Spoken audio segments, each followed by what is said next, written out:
Welcome once again to Living in the 21st Century. Joining me is Vasyl Shavchenko, former transportation minister of Ukraine. Vasyl, it's always a pleasure to have you. Thank you for having me. Thank you.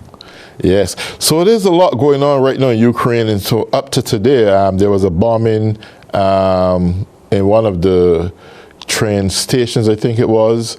And I think one of the train engineers got hurt. Could you tell us a little bit about that? You know that Russia is trying to fight with civilians. They prefer to try to kill civilians because it's more simple for them. And they are launching hundreds of drones. They are trying to kill civilians and are trying to kill locomotive engineers just to prevent opportunity to travel. It's type of terror. And they are trying to do it, and they are trying to compensate their casualties, everyday casualties at the battlefild. You know that they have started trying to hold more than 200 storm operations at the battlefield, and as a result of this operation, today we received positive information that Ukraine forces has managed to liberate 50 square kilometers Ukraine's territory. And you know that Ukraine forces are fighting more effectively at the long distance. Now the Russians had the only road to provide their military forces. It was at the distance from 100 and from 1 to 200 kilometers from the battle line. And now Ukraine forces has received a new type of drones produced together with United States person who's involved in this producing, and these drones are extremely effective, and it's using cutting-edge technology and can hit at the long distance. And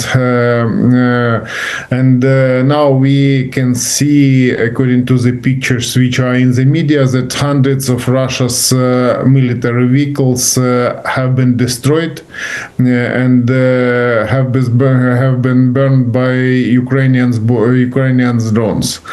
And we can see that this moment is crucial because Russia's troops lack ammunition and lack opportunities to hold their so-called military operation. And every night we can hear they are attacking Ukrainians' residential area, different cities at the east and the west part of Ukraine, but Ukraine forces are hitting Russia's refinery, are hitting Russia's military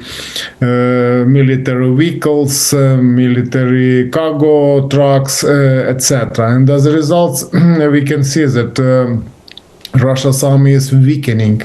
They have no might to storm further, and their so-called operation they were threatening doesn't work. And as a result, we can see that this operation was promoted by Russia's foreign relations minister, who decided to call United States State Secretary and to report with his question to say it United States President that Russia will demonstrate every night shelling residential area in Ukraine. And in this case, we can see that they are losing Ukraine's territory, but nevertheless are trying to demonstrate their might and their victories using different top officials. Yeah. Also, too, I understand that the Ukraine foreign minister says that the drone attacks are very successful in Russia, and by continuing this, that this may pressure Putin to eventually end this war. Not only is Russia having failed in the economy right now at this point, over 1.2 million of their servicemen or military men had been killed. So Russia is looking in a bad position. Do you think that he would still go ahead and end the war despite of the situation he's presently faced with right now? I think it's their traditional type of launching different tricks because Russia is not interested in any ceasefire, in any peace agreement. They are interested in promoting, and as usual, when they are losing any battle or colliding, they are trying to escalate. And because of it, after that, very often we could hear that Baltic countries could be attacked. Then Poland could be attacked, and threats for this action exist because you know that Ukraine forces are capable to deter Russia Federation, but our partners are not ready to repel Russia's attack. And for example, today's night's drone which penetrated to Romania's territory and hit residential area confirmed that our neighboring countries haven't been prepared to repel Russia's drone attack. They, for example, can repel 1, 2, 3 or 10 drones, but they cannot repel 1,000 drones. And Russia is going to launch 1,000 drones, and Ukraine can do it. Every night we are shutting down hundreds Russia drones, ballistic and cruise missiles. Ballistic missiles is most challenging moment because the only way to intercept this missile it's using United States missiles for Patriot PAC-3 project. And in this case, Ukrainian's president has addressed to United States president to help with these missiles because Russia is attacking and launching missile which was based at the intercontinental missile, and they name it Oreshnik, and this type of missile can be equipped nuclear weapon, but now they are trying to this heat kinetical energy. But we can see that exactly they spent, or better to say, waste more than 70 million to destroy Ukrainian parking place facilities. 1 or 2 parking place facilities were destroyed this intercontinental missile. And exactly we can see that they will try to use it in their media just for promoting, because they like using cities which are burning and using picture with the destroyed building to demonstrate how powerful are they. And in this case, we can see that they are willing to demonstrate wishful thinking is actual. Sorry. Yeah, I want to ask this because recently a Russian drone has struck an apartment building in Romania. This is not the first time it happened. I think it happened in Poland also. I was speaking is subject to correction. But the NATO allies believe that this is provocative, and they stated that they are planning to defend the NATO nations at any cost. So with this being said, do you see a body of NATO nations coming together eventually, or perhaps in the near future, to defend the nations? Because how many times would they want to see some drone go astray and strike a NATO nation? Enough should be enough. I think twice is enough, and they should probably join in with Ukraine and just get this war over with, and done. What do you think? I'd say that we have long-term discussions with our friends, with our neighbors concerning support to Ukraine. You know that we have programs which are based on interest to help Ukraine. It's a Pearl program which will exist within NATO bloc framework, and all these countries which belongs to the NATO bloc haven't had serious attack from Russia's side, and they think that Ukraine will hold them at the battlefield and will not allow them to penetrate. And nobody is interested spending money for defense sphere, to changing society, to forming manpower for their armies, because it hasn't happened during their life, and they hope that it will not happen, because Russia is exhausted enough to go further. But I'd like to repeat that Russia, after defeat, very often can try to escalate, and which way they will escalate nobody knows, because they can try to test bordering countries how strong they are, and in this case our partners must be ready. And for this reason, Ukraine's forces are participating in different military drills within NATO bloc countries, and very often we could hear the information that Ukraine's unmanned pilots, drone operators have demonstrated many times that Western countries of Europe are not ready to fight at the equal level with Russia Federation, and because of it, it's our common challenge. And these discussions very often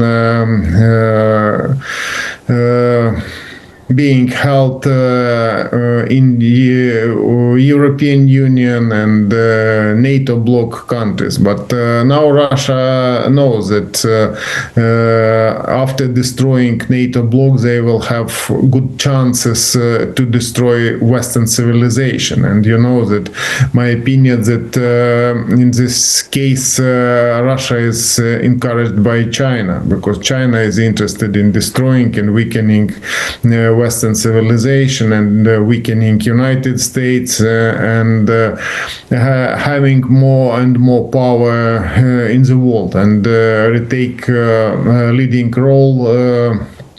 And this case is challenging moment, and first of all, we can see that they are trying to demonstrate it.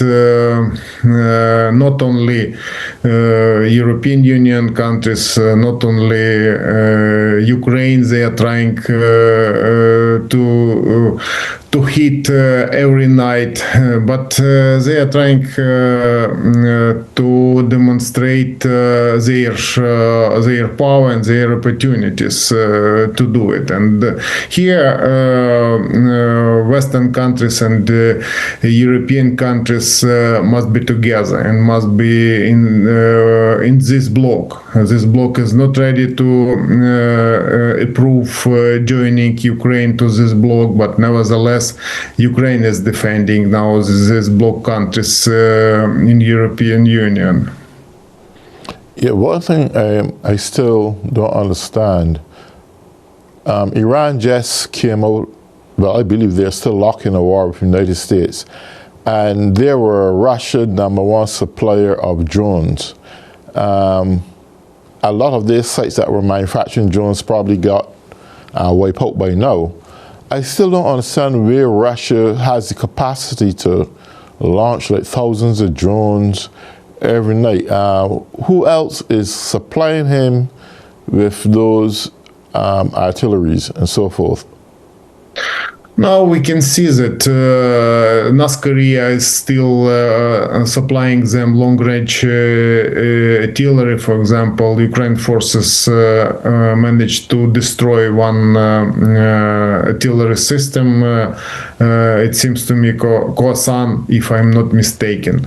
And they are still producing simple drones because these drones are cheap, and when they have mass producing, they can not only launch to Ukraine, but they are ready to send back to Iran to give them chances to hit.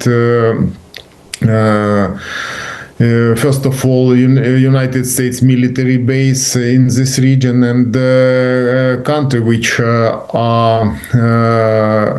belongs to the sphere of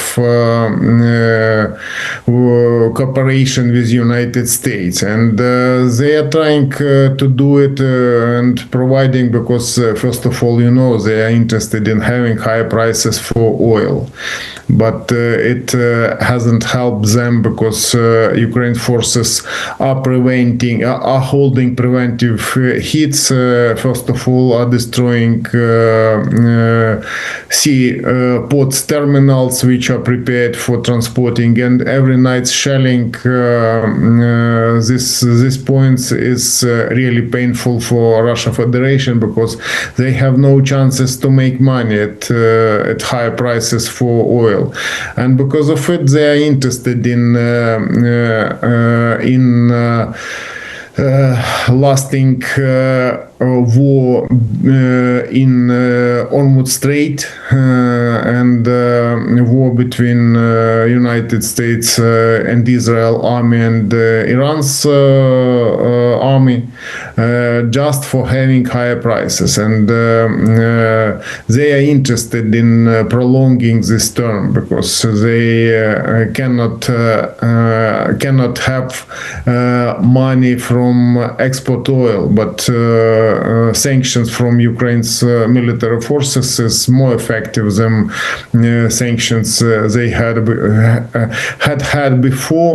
And today, for example, we received information that Ukraine drones inflict serious blow at the distance more than 2,000 kilometers in the depths of Russia Federation, and its region were allocated so-called pipelines cross there are it seems to me 16 or 17 line are crossing, and if Ukraine forces would manage all their system will be destroyed. And they will lose so-called energy business and the natural gas. And you know that in this year, Ukraine is launching more drones to Russia Federation than Russia Federation is launching to Ukraine. Yeah, one of the reasons why I asked that question is because is expected between the latter part of this year. We are now into half of the year, basically, and the latter part of this year and early next year that Russia is going to be economically broken. I mean, really broken. And I'm trying to figure out how would he go ahead and continuously facilitate this war when he has nothing to run on. Ukraine will still have the NATO allies by their side. You progressively doing well in terms of drone strikes in all refineries and so forth back in Russia. So they are getting drained physically and economically speaking. That's why I believe the Ukrainian foreign minister would have said that the continuation of drone attacks in Russia could drive Putin into a point of ending the war. But my question is, even if he ends the war for a short period, it does not guarantee that he would not come back within the next year or two to continue where he left off. What's your opinion on that? I'd say that we cannot hope that he would decide to stop this war, because this war is his life. After this war, he will be a loser. Because he during the more than 4 years he hasn't managed to capture any capital of region. They are fighting for villages. There are a lot of memes concerning they are fighting. They have been fighting for one village, Malatokmachka, and that it's a joke. And Russians have understood that they are not able to capture Ukraine. And nevertheless. The only things which will make them to suspend the war, I cannot say that to stop the war, to suspend this war, to frozen their attempt to attack, it's economical restrictions. If they don't have enough money for holding this war, for providing military forces, they will have to suspend it. I don't know for how long time. But I'm not sure that they will not restart it again. But yes. The only sanctions, it's economical. Right, because why I say again is because Putin cannot afford to suspend the war or end it without coming up with a clear win. If he stops the war without getting anything, he's going to consider a loser by the Russian people, and it's not going to look too good for him. On the other hand, though, my only concern left, to win the war, he will have to do something extreme, and that's go nuclear. And I'm not sure where the United States of America would be there to give relevant assistance if that man, Putin, do that, because Putin and our president seems to be like the best of buddies. And that's my concern, because I think eventually NATO going to have to look at things differently, because a desperate person do desperate things in desperate times. And that's one place you don't want him to go. You could give your opinion on that. Yeah, first of all, I'd say that Russia is not... isn't prepared for using nuclear weapon. You know that since Russia's independence, Russia hasn't tested nuclear weapon no time. They didn't have any searches. They don't know what kind, condition of this weapon is, because before, it seems to me, 2014, these missiles were served by Ukrainian company from Dnipro city, and after that, after this service, nobody has served this weapon, and Russians haven't tested. They have tested many times to test new carrier, but it hasn't happened because it's as usual have ended by collapse. And it means that they will try to use something different, that their most important weapon it's media. Now they are using media, and they are trying to blackmail people around the globe. They exaggerated their opportunities. They are demonstrating events which hasn't happened. It's a misleading lie. And the only way, and exactly to persuade people from the globe to follow this lie, to repeat it and to treat to it misleading way.